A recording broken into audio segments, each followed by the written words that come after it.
ফরিদপুরে BNP chairman Tarique রহমানের সমাবেশ এবং সেই সমাবেশ নিয়ে আরো বিস্তারিত জানাতে আমাদের সাথে এই মুহূর্তে যুক্ত হচ্ছেন সহকর্মী মনিরুল ইসলাম টিটো। মনিরুল ইসলাম, ফরিদপুরের সমাবেশ আজ যে রয়েছে তারেক রহমানের, সেটির আয়োজন কেমন দেখছেন, নিরাপত্তা ব্যবস্থা কেমন রয়েছেন এবং নেতাকর্মী এবং সাধারণ মানুষের নিয়ে মতামত বা প্রতিক্রিয়া কি দেখলেন? ফয়সাল, আমি এই মুহূর্তে রয়েছি ফরিদপুরের ঐতিহাসিক রাজেন্দ্র কলেজ ময়দানে এবং আমার পেছনে যদি আমি দেখাই যে মঞ্চে আজকে তারেক রহমান বক্তব্য রাখবেন, সেই মঞ্চটি কিন্তু মঞ্চের যে কাঠামোগত দিকটা সেটা কিন্তু তৈরি হয়ে গেছে। শেষ মুহূর্তে যে ডেকোরেশনের কিছু কাজ সেগুলো চলছে, সাজসজ্জার কাজটা কিন্তু এখন চলছে। তো এই তারেক রহমান কিন্তু এই একদিক থেকে এটি তার ফরিদপুরের প্রথম সফর। এর আগে একবার তিনি প্রায় 2 যুগ আগে এসেছিলেন, সেটি সেই সময়ে এসেছিলেন গোপালগঞ্জের একটি প্রোগ্রাম শেষ করে তিনি যাওয়ার সময় ফরিদপুর সার্কিট হাউসে অবস্থান করেছিলেন। এটি ছিল তার এই এলাকাতে ফরিদপুর অঞ্চলের প্রথম আসা। তো এবং রাজনৈতিক সফর যদি বলা হয় সেটি এটি প্রথম তিনি আজকে আসছেন।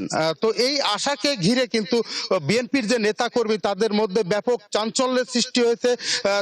তারা প্রচন্ড রকমের উৎসাহিত এবং এই মঞ্চে কিন্তু বৃহত্তর ফরিদপুরের যে 5টি জেলার যে বিএনপির প্রার্থী, এই 15 জন প্রার্থীকে পরিচয় করিয়ে দেওয়া হবে এবং তাদের জন্য ভোট চাইবেন তারেক রহমান। এবং এখানকার যারা প্রার্থী এবং নেতাকর্মীরা রয়েছেন তারা কিন্তু বলছেন যে এই তারেক রহমানের আগমনের ফলে ফরিদপুর অঞ্চলের যে ভোটের অঙ্ক সেটি কিন্তু একদম বদলে যাবে, সেটা তারা বলছেন। এবং নেতাকর্মীদের মধ্যে যে বিভেদ ছিল সেই বিভেদও দূর হয়ে যাবে, যে কারণে তাদের যে বিজয়ের পথে যে বাধা ছিল তারা মনে করছেন যে বাধা দূর হয়ে যাবে এবং তারা বিজয়ের লাভটা তাদের সহজ হবে, এমনটি তারা বলছেন। আমরা কথা বলেছি এই বিএনপির যে নেতাকর্মীরা রয়েছেন তাদের সাথে, তারা বলছেন যে এই আজকের যে জনসভা, এই জনসভাকে ঘিরে সব মিলিয়ে 2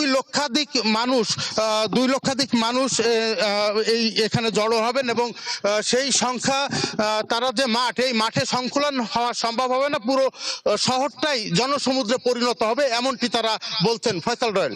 দর্শক, আমাদের সাথে আমাদের সহকর্মী মনিরুল ইসলাম যুক্ত ছিলেন, জানছিলেন ফরিদপুরে আজ যে বিএনপি চেয়ারম্যানের জনসভা রয়েছে সেই বিষয়ে বিস্তারিত জানছিলাম।